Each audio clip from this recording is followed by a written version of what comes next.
afternoon, students. This is Dr. P. Chandana working as an associate professor in the Department of CSC, IIRE, Hyderabad. So I am here with the subject of computer organization and architecture. So already we have been discussed some of the sessions on this particular subject. We have seen about the introduction to computer organization. So as a part of introduction to computer organization, we have seen the two kinds of phases in the organization. The first phase always deals with the basic things like understanding what you mean by a computer, how the functional units are there, what is the basic operations that are going to happen, and what are the key terminologies that have been used in the context of all the functional units. And now in today's session, we are going to deal with the next part of the phase.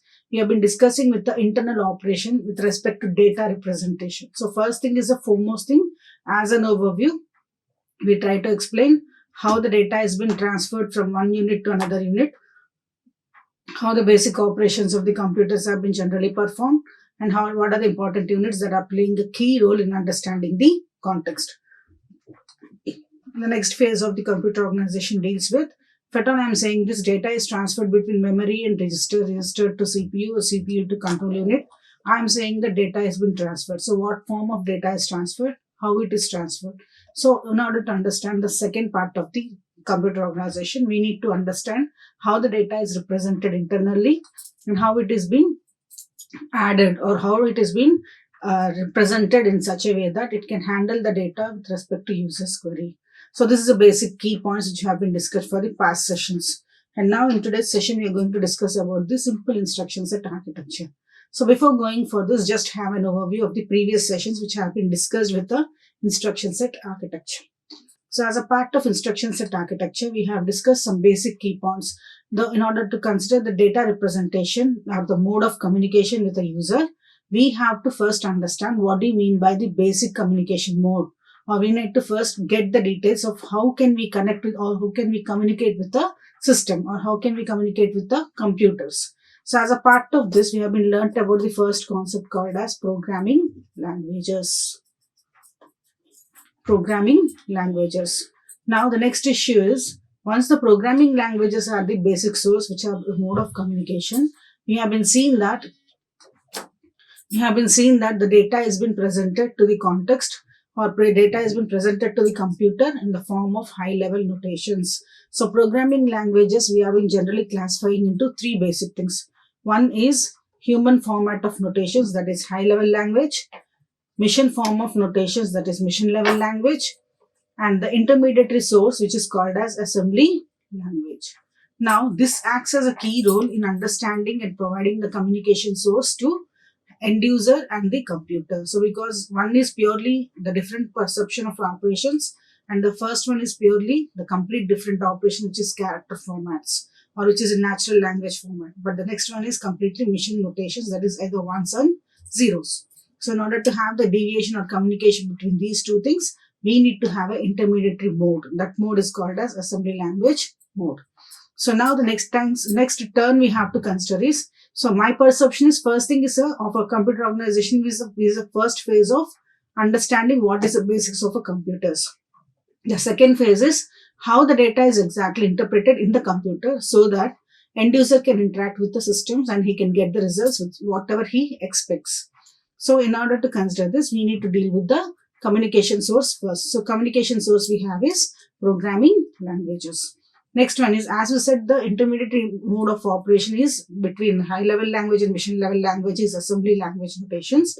We need to understand the conventions of assembly language first. So because of this reason, we are going for the next one as assembly language instructions.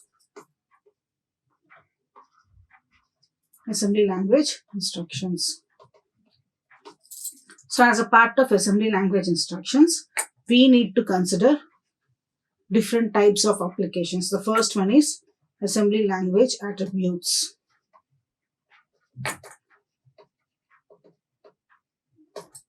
So we need to consider assembly language attributes. So as a part of this assembly language attributes, we have to understand what is the operation you are performing. If at all you are performing any transfers or additions or any movements, then how to consider them. So first identify the functionality of the operation you are performing. So because of this reason, we'll go for the first case as instruction types. Instruction types. And basing on this instruction types. So the instruction types always defines as what is the type of operation you are intended for. So are you intended to just have a transfer? Are you intended to just have intended to perform any operation? Or are you performing any looping operation? So that things have been decided by the instruction types. So because of this reason, it is again classified into three basic operations. The first one is data movement. And next one is data operations. The last one is program control. Last one is program control. Then the next one, this is about the assembly language attributes, which is considered about what is the objective and what is the functionality of my task.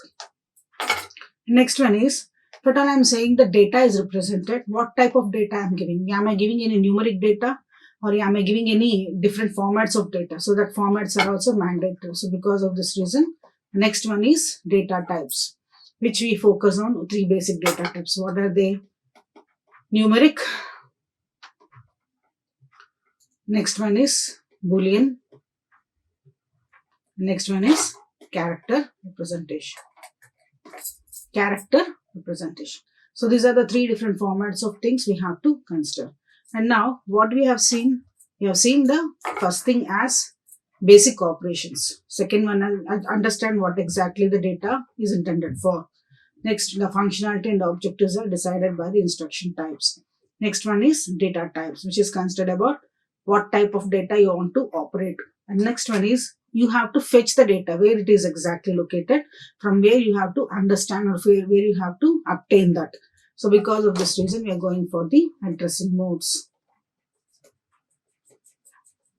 We are going for the addressing modes. So what do you mean by addressing modes? Addressing modes are nothing but it is the address locations to handle the operations to fetch the information or fetch the data from the corresponding source. So something like it is a pointer to the address where the data has to be fetched and data has to be replaced. So we have 8 types of addressing modes over here, where we have different formats of addressing modes like direct, indirect, register direct, register indirect, immediate, implicit, followed by relative and indexed. So these are the types of addressing modes which can help us to obtain the results or obtain the data from the corresponding location in the memory or in the registers. Now, after this, what we have done? We have first identified the objective and functionality. Then we have been identified what form of data we are trying to operate. Then we have been obtained the results or obtained the data by means of the corresponding addressing locations. Now, we need to see that how can we represent the data. So in what formats can I represent the data? I can use either one operand to complete the task. I can use n number of operands to complete the task. So here we generally go for the last one as a 3-bit operand instructions. So we'll call this as an instruction formats.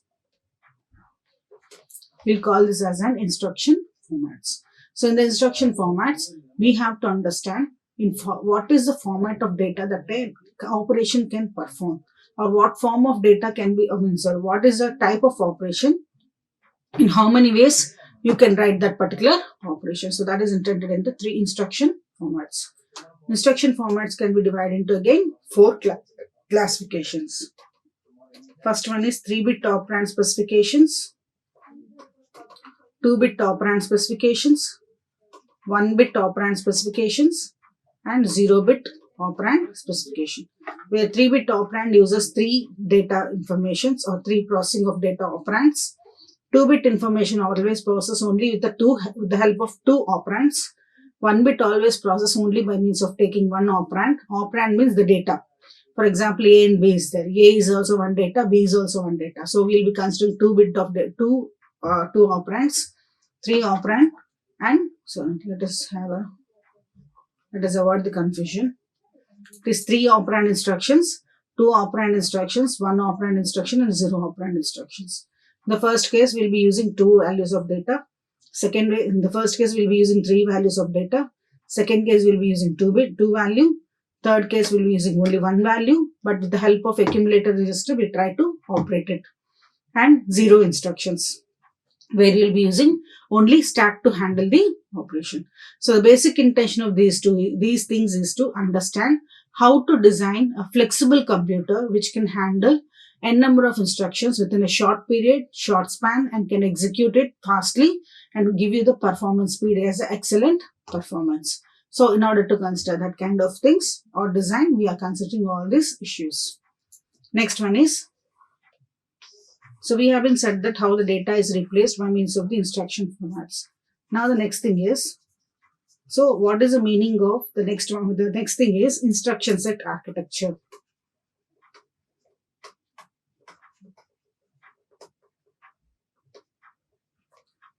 So in the first case, we have decided the operation type, what is the functionality. Second case, type of data. Third case, the location of the address. Fourth case, the representation of data. But now the thing is, if at all I want to perform any movement, how come a system knows how to perform the movement? Who is initiating the command? So how to write that command? So who is passing those commands? Those things are the major concern. Because of this reason, we're going to learn about the instruction set architecture. The main focus of the instruction set architecture is to achieve 3 things. One is orthogonality, completeness, and the next one is register set design. Register set design. So these are the 3 basic requirements of the instruction set architecture. That means we have taken the task to design the pen. Now what do you have to do? You have to see what form of ink can fill this particular pen and what form of data can be obtained from this pen. So if I'm writing with the screen, is it coming with the red color or black color? It is dependent based on my selection. So as I'm sliding on the PPT, I'll be writing this with a red color representation. Now, how to represent this pen is a major concern. What is the size of this? How can I handle the size? How can I handle the data representations in this? That is also major concern. Because of this reason, the size also matters with the context of operation. So the previous one is discussed with the operations. Now the consideration is about the size. So if at all I am saying that this product is developed, this should be compatible on all types of PPTs. Next thing is, if I am saying that product is developed, it should also support all types of data. And then we have another constraint, that whether it is satisfying my customer's requirements or not. Is it satisfying conditional requirements or not? So we have some basic requirements and basic checkpoints to see whether the instruction set architecture is following or not. So in the context of this, we'll be learning with the requirements for following the backward compatibility. Is it compatible for all kinds of versions or not? Next one is it performing the verifications of condition requirements or not? So conditional requirements. Can it handle the interrupts or not? So if any failures were happen, can it repair it automatically or not? And the final thing is data types, supporting completely or not. So different forms of data types it can support or not. So these are the basic requirements of the instruction set architecture. Now, basing on these things, it has to achieve some functionality. That means it should not overlap with one operation with another operation. This is orthogonality. The outcome of the product should be completely achieved, or the objective of the function should be, objective of this particular product should be completely fulfilled. This is called completeness. It should not overlap with any other task. So that is called as orthogonality. And in order to consider the data representation in this, we need to consider the register set design. So these are the basic issues in the instruction set architecture. So now, basing on these things, instruction set architecture can have 3 basic important attributes. So 3 basic important attributes, that what are the requirements of, or what is the basic functions or basic inputs which has to be considered for the instruction set architecture. So the basic inputs for instruction set architecture is the type of registers using accumulator, as we can say, The basic functionality or a basic instruction set architecture must and should possess three things. One is the list of instructions, that is called instruction set. Next one is to operate this or to operate the data, we need to have a temporary storage as called as register set. And the last one is memory access instructions.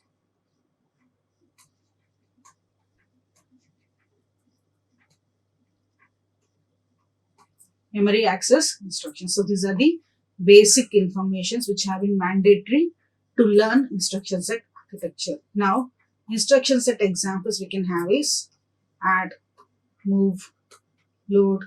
These are the type of instructions which you have to specify to handle the operations. Register set. We have three different registers to handle the task. First one is accumulator, general purpose registers, and finally flag register. Flag register. So these are the different things which you have to consider for the instruction set architecture design. So now basing on this, we have already discussed about all these things in the past sessions. Now for today's session, we are going to discuss about the simple instruction set architecture with the help of an example. So let us see that. So here, the simple instruction architecture is possessed with the three forms of applications or three forms of considerations we already discussed. So three forms of consideration is register set, instruction set, memory access information. So now we start our application by starting with the context of register set. So we have three basic registers to handle the instruction set architecture. The first one is called as accumulator, next one is called as general purpose register, and third one is flag Z.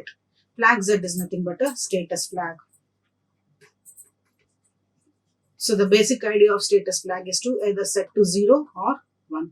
So it is generally used to handle the context of checking of prime numbers, checking of palindromes or not. So we'll be setting some temporary parameters. So we have been toggling this with a 0 and 1. So these are the three forms of registers we have, or register set we have to handle the instruction set architecture. Now, here already we have said that the first one is instruction set, register set, and memory access. So we have dealt with the register set. Now we are going for the instruction set. So instruction set we have is the number of instructions to process the handling of operations. So what is the meaning of this instructions it presents? For example, I am writing A plus B. So this plus is nothing but addition of two numbers. So we can write this as 8 add A comma B. If I am writing A minus B, so I can write it as subtract of A comma B. So as a high level language, we know these representation as arithmetic operations, but computers cannot know this. So for this, we need to have a unique codes. So for getting that unique codes, we need to represent this high level representation of operations to assembly notations. And we call this as a opcodes or mnemonics. Opcodes or mnemonics.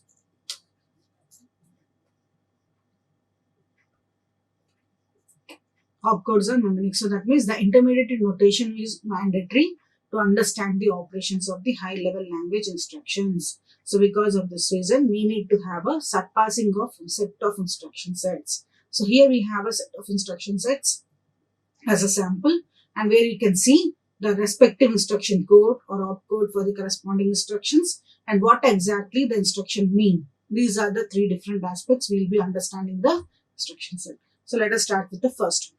So first one is NOP. NOP means there is no operation. For example, you are writing C equals to 0, A equals to 0. What is the meaning of this? As a part of, or else let us consider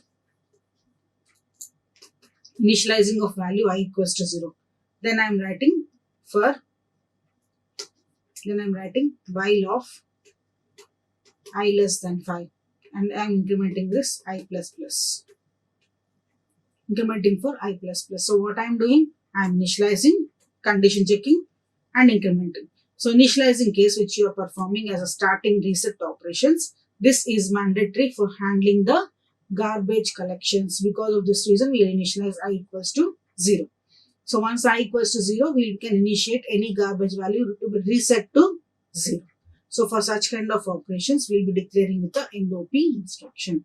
The instruction code for NOP is 0000. Now it is performed. The meaning of this operation is no operation. Clear? Next one is load accumulator. So the meaning of this will be, let us consider the example C equals to 10. So what is the meaning of this? 10 is loaded into the variable C.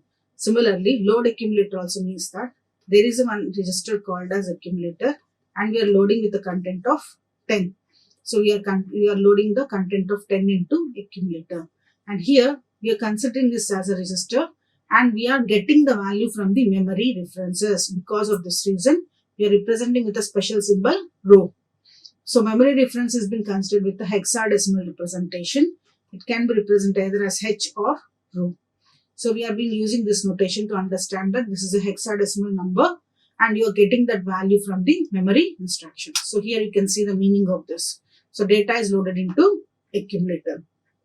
The data fetched from memory address or fetched from memory location is being loaded into accumulator. Next one is STAC. So initially we have performed addition of two numbers and the result is stored in accumulator. Let us consider this is a register accumulator. Now I need to store into some memory location. So this is some location. Represented as a row. Now this location is being fetched or this location is being loaded or replaced with the new value 30. So accumulator is processing some value. This is loaded into the new location, memory location. So because of the vice versa of the LDAC is STAC. Next one is move accumulator. So move accumulator means where do you move? You are moving the data of accumulator to register. So which is something like register value is being converted to accumulator value or as accumulator value is loaded into register. Something like a LDAC context, but here we will be using register. Next one is move register. So move register. So where you are moving, you have a accumulator and you're moving the register to accumulator, register value to accumulator. If you observe this, LDAC is possessing the value of 0001. STAC is possessing the value 0010. This is a sequence given in the order. And next move AC is being considered with the 0011. As we are saying that every data has been represented in the form of bytes, we are considering the instruction code sequence also with the minimum of 8 bits. Because of this reason, we are dividing the instructions into two portions, high order proportions and low order proportions. The low order proportions has been defined with the opcodes. High order has been kept with the zeros. If at all any further instructions are added, those high order also gets affected and it will be displayed. Now the move register has been considered with the 0010. This is a unique opcodes and you need to use this instruction. Something like in logarithms or any tables which you have, the value which is default that will be loaded to the operations. Now the next one is jump instruction. Jump means looping. So when you are just moving from one statement to the next or previous statements, we are going for the jump instruction. So we are going for the location number. Go to some location. Jump if 0. So jump if 0 means if it is 0, then we have to, if it is 1, then we have to go for, if z equals to 1, then we have to go for the corresponding location. Otherwise, it should stay at that particular location only. So here the instruction code for these two is 000101 and 10110. So these are the set of instructions. This is given in a sequence of order. And here jump if not 0. So jump if not 0 means if at all it is 0, then you have to go for a corresponding location. The previous case what we did, if at all it is 1, then we haven't stayed. If at all it is 1, then only we have been moved. Otherwise, if it is stayed. Here it is a vice versa of the previous operation. Vice versa of the previous operation. Next one is add. So as the add is suggested for the addition of two numbers, the opcode for this is 1000. Add is represented with the single instruction. That means they don't have any other instruction. So we can call with the accumulator plus register. And here, if accumulator and register is addition equals to 0, then Z is set to 0. This Z is nothing but a status flag. Status flag. So then z equals to 1. Otherwise, z will be 0. So in the subtraction context, we will be using accumulator minus r, where if it is accumulator minus r equals to 0, then z will be assigned to 1. Otherwise, z will be assigned to 0. Next one is increment AC. So increment AC means we are incrementing the value of the accumulator by 1. So AC equals to AC plus 1. If AC plus 1 is equals to 0, then it is set to 1. Otherwise, it is set to 0. So here the clear accumulator. Clear accumulator means accumulator value is set to 0. So in this, when it is set to 0, the status flag will be set to 1. So initially status flag will be in a 0 condition. Once it is appended with any of the operations, then it will be reset to 1. Next one is AND operation, which is a logic operation, which is intended with the opcode of 1100, and it has been given with the AND instruction. If at all this instruction is passing with a 0 value or processing with a 0 value, then we have a status flag set to 1, otherwise 0. OR instruction also represents the same thing. OR operation is performed. If it is resulting to 0, status flag is set to 1, otherwise 0. This means that the value which has been obtained is perfect, otherwise 0. XOR, which is nothing but XOR operation on the accumulator, and performing it is 0. If it is 0, then you set the Z value to 1, otherwise 0. NOT operation to perform the condition of the complement. So we are performing the NOT complement AC bar. If AC bar equals to 0, the status flag is 1. Otherwise, status flag is 0. So these are the set of instructions which are processed or used for handling the operations of the arithmetic, or used for the operations of the computer, so data. Now, as we have seen in the past case, here also we follow the same thing. Instruction formats. Here we can use either a 0 instruction format or completely 3 operand instruction formats. So 3 operand instruction format is defined with 16-bit operation, where you are performing the high order bit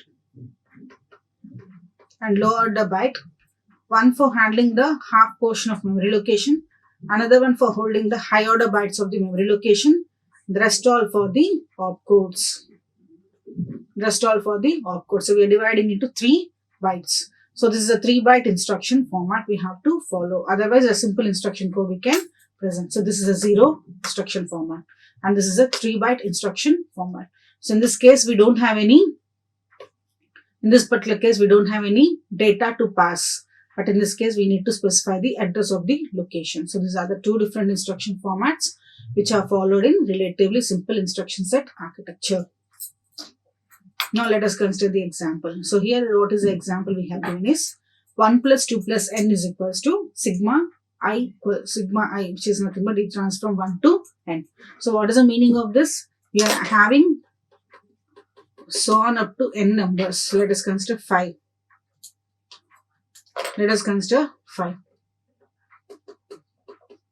So the summation of these 5 numbers will be your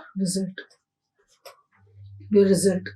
So it has to be appended. This has to be performed. So here we are writing the equation, and now for this we are writing the code snippet as follows. This is a Pascal notation where you are writing the program. How you are writing? Initializing the total equals to 0. We are checking the condition for I equals to 1 to n, and we are performing the increment addition operation by means of total equals to total plus I. Now we are writing the sequence of instruction, how it is getting executed in the form of steps. So here is the steps of algorithm which explains the 2-line instruction which you have written over there. So here total equals to 0 and I equals to 0. This is the step 1. So we are initializing 2 values, I and total, and then we are performing I is equals to I plus 1. So I equals to I plus 1 because we have to increment for the next instance. If at all 1 is received, the next instance will be for 2, next for 3, next for 4, next for 5.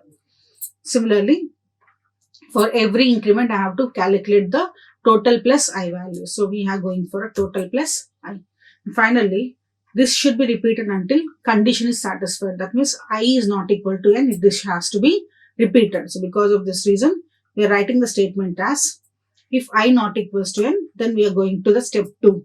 So where the step 2 is getting incremented with the operation. So now, basing on the sequence of a code snippet, we have written the algorithm.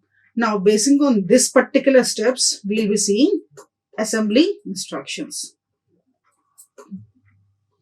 The help of instruction set, we'll see assembly instructions.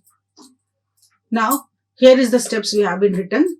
Now, for the steps, we'll see the assembly notations. So, these are the assembly notations. Now, what is the first statement? We have been initializing total equals to 0 and I equals to 0. So, we are clearing the accumulator. Next, we are loading accumulator with total. We are loading accumulator with I. So, storing and storing. So, storing accumulator with total, storing accumulator with I. Next one is, we are loading accumulator into I. We are loading accumulator with the value of I. Now, we are incrementing the value of I. And then we are storing accumulator with the value of I. So, I will be incremented and it will be stored. Next one is, accumulator is moved with the register. So, what is the meaning of MVAC? So, MVAC means it is been, accumulator has been loading its content into register. Accumulator is loading its content into register. Next, total equals to total plus I. So, what you are doing, you have to load total and you have to add I. So, you have been loading the total into accumulator.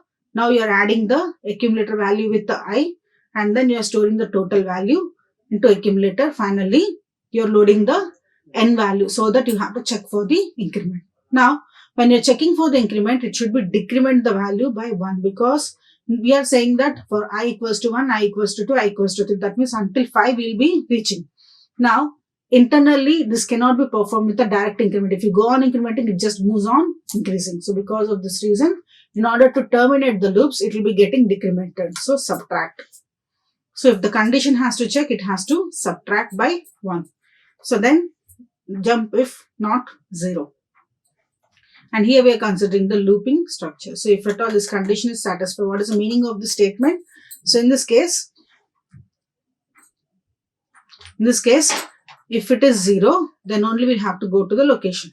So, when it will come to 0? When the jump if not 0. So, we'll move on for the loop. So, here is the looping execution and we are considering n equals to 5. N equals to 5. Now, what is the meaning of this? What is the programming is intended for? It is a summation of n numbers. So, when you're performing a summation of n numbers, we are having the same instruction set over here. And we are seeing that for every increment, how the operations are performed.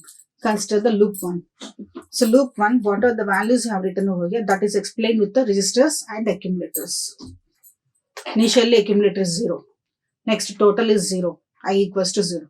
Next, we are loading I. Loading accumulator with I. I value is again 0. So, we are loading into accumulator. Next, accumulator is incremented by 1. So, now this is being loaded with the accumulator of I. So, this store accumulator value into I. So, this accumulator value will be loaded into I. Next, move accumulator. So, what are you doing? This will be moved to the register, temporary register R. Now, we are loading the content into, loading the accumulator into with the total value. So, we are loading the accumulator with total value. So, total value initially we have given 0. So, 0 will be loaded into accumulator. Now, we are adding the accumulator value with the total. Now, we are adding the accumulator value and we are getting the accumulator value as 1. Next one is store accumulator with total. So, total equals to 1. Now, load accumulator with n value. N value is 5. Subtraction value where you are decrementing the n value with 1 value. So, that is accumulator is now decremented by 1 and it is giving 4. So, once it is decremented, the condition is satisfying. So, we are setting the z value to 0. So, we are saying that the condition is decremented. This decrementing is operations performed means I is not equals to n. So, if it is not equal to n, then it has to go for the condition. So, stating that z equals to 0.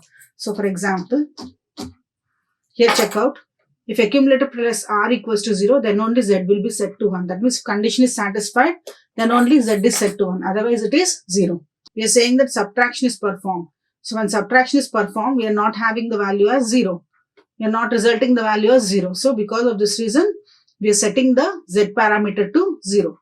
So, once it is 0, we are just performing the jump. So, this is the step 1. This is step 1. Now, the second loop, So once the initialization has happened, it does not go for reinitialization again. So it will start with the next condition. So if at all 1 is executed, the next will be 2. So the second loop, the accumulator is again reassigned to 1. And then I value is 1 over here. We are loading accumulator with the 1. Now increment value is done with is 2. Now I value has been incremented to 2 and R has been assigned to accumulator. So accumulator value is assigned to R. Again, accumulator has been incremented with the value of total. So total value we have is 1. Next, addition of the total value with the accumulator. So it has been 3. Now the next value is 3. So total value we got is 3. So now the accumulator is initially 5. Now we are decrementing again. So it will be decremented to 3 again. Decremented to 3. So now what happens here? The n value is being generated with the 5. It is decremented again. Again, condition is not satisfied. So it is not resulting to 0. If at all it is resulting to 0, then only we can say that z is assigned to 1. Otherwise it is 0. So again we need to perform jump. Next again come to the third loop. The third loop also we have the same condition. The accumulator is initialized to 2. Now the accumulator will be added, incremented. This will become 3. Now I will become 3. Register will be loaded with the accumulator value as 3. Accumulator is now loaded with the total value of 3. Now accumulator has been added with the total value, that will be 6. Total value is again 6. Accumulator is initially 5. So we are decrementing again. This will become 2. Again, condition is not satisfying. Accumulator minus register is not equals to 0. So z is initialized to 0. So it is again performing the jump. It is again performing jump. Now come to the fourth loop. So now accumulator is incremented by 3. Now the accumulator value is incremented by 4. I will become 4. R will become 4. Accumulator will become 6. Now total is added with the accumulator. The value will be 10. Total value is assigned with a 10 value. It will be reassigned with the 10. Accumulator is initially 5. That won't be changed. So as we are saying load accumulator with 1 here, the same statement is repeated. And we are saying that 10 is not changing for every time. So only I is changing. So because of this reason, the statement is as it is. Now the decrement operation is performed. Now the accumulator value become 1. Now once it is becoming 1, the z value is again set to 0. Here also we don't have a value. Accumulator minus R is not equals to 0. Because of this reason, z equals to 0. Again, we need to perform the jump. Now this is added for the next loop.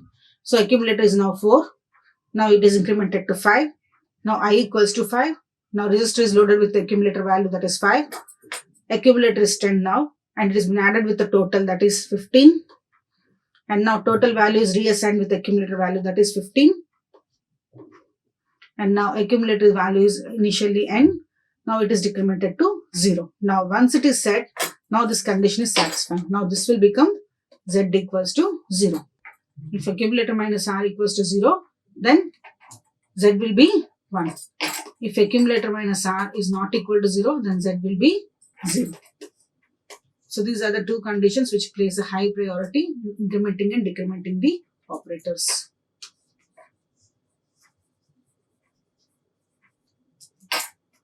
Else z equals to 1. So here we are having accumulator equals to 0 and we are saying that z equals to 1. So here it is been reinitialized with the z value with the new value, that is 1. So once it has been saying, now there is no jump. That means you have to terminate the loop. So no jump is performed here. So by this your looping is getting cancelled. So in this way a simple program of addition of n numbers is giving nearly 5 loops with a statement of execution. As a C program or a Fortran program, you are writing with the 2 lines of instruction, but this 2 lines is carrying so many other instructions where you have to operate with respect to set of instruction sets or set of values with the help of an instruction set. So in this way the program trace is being possible. So now for today's session we have been having in the context of understanding of the basic concepts like what is the meaning of instruction set architecture, what are the key attributes and principles we need to follow for the instruction set architecture. So what are the key points we have been followed for instruction set architecture? We have first understood what is the requirements of design. The requirements of design should follow with the basic things like it should possess complete objective. It should not have any overlapping context. It should have a complete register set to handle this operation. And the attributes for this is the register set, instruction set, and finally your memory access information. And now the basic things we have to concentrate is, so what is the register set we have? What are the different forms of registers we have? What are the different forms of instructions we have? Why do we require instruction set? So register set is on what data we have to perform, how to store the data. So for handling that, we have three registers: accumulator, general purpose registers, and flag registers. In the context of operational registers, we have learned that there are general purpose registers from R0 to Rn-1. These registers are playing a key role in getting or transferring the data from the instructions or transferring the data based on the operations. Now the next one is instruction set. So as we are saying that every line of code has to execute into converted format to mission language, first it has to convert into intermediate notation. Because of this reason, we need to understand what is the intermediate notation we have for the corresponding instruction and what is a bit level representation or what is a bit representation for the corresponding mnemonic in the mission notation. So it has to convert between two aspects: conversion from high to middle to next level. In order to consider this particular bridging of gap, we need to consider instruction code and the set of instructions. The set of instructions. So here is the instruction code, which is provided with a set of list where you need to access the information either from the register or either from the memory. But all you're intending to get the data from the memory, it can be represented either with a H or row. So these are the two notations to represent the memory location. So now these are the locations which represents the high order representation or low order representation basing on the memory location. If it is intended only with the location of a memory, it is presented with the H or row representation. H or row representations. Here is the sequence of instructions which can help us to translate the high level instructions to assembly level or mission level instructions, so that the assembly level instructions will have the necessary opcodes to convert into mission notations. So here is the list of instructions. And now the instruction formats to follow here is either it can format 3-byte instruction format or it can follow 1-byte instruction format, where 1-byte instruction format doesn't possess any data appended with it. But whereas in 3-byte instruction, it will follow with the memory location followed by the instruction code. And here is the example for the simple program execution, where you are considering a simple execution of addition of n numbers, where it is been represented with sigma I equals to 1 to n I. So which is the summation of series. So from the summation of series, we first generate the high level notation, and this is the high level notation. For the high level notations which has been written, we will be writing the steps so that we can have a easy understanding of how to convert and what to convert. What are the instructions to convert into assembly notations? So here is the translation of the high level instructions to mission assembly level instructions. So each and every assembly level instructions have been taken over here, and we'll see the program trace for it. So here is the program trace where you need to understand how each and every instruction is passing the data so that it is propagating with the summation of a series. Initially, it was started with I equals to 0 and the total equals to 0. But finally, it came with a result of 15, which is the final result for the given task. So, as we have considered n equals to 5, we are repeating this loop for the 5 times. So, all these values have been generated in such a way that it has been executed for the 5 number of times, and each and every operation in the accumulator I as well as total will be going on changing. And the loop execution or loop termination is decided by the status flag called Z. If AC minus R is equals to 0, then only the status flag will be set to 0. Otherwise, it will be status flag will be set to 0. Otherwise, it will be 1. So here, initially it will be 0 condition. If at all it is not, once it is 0 condition is achieved, the status flag will be set to 1. So because of this reason, we are terminating the loop. So this is about the computer organization. So by this, your computer organization interaction has been completed. So we have seen the computer organization in 2 different phases, one with the basic perception and other one with the data perception or data representation perception. So we'll see with the basic definition and terminologies. along with some of the problems in the next session based on the computer organization and architecture, because we need to go for some basic problems related to computer arithmetic in the further sessions. Because of this reason, we'll be discussing about problem solving context with respect to computer organization and basic terminologies and definitions with respect to the computer organization concepts. So we'll see with the next session by handling these two things. So thank you very much. Like, share and subscribe. Hit the bell icon for more updates.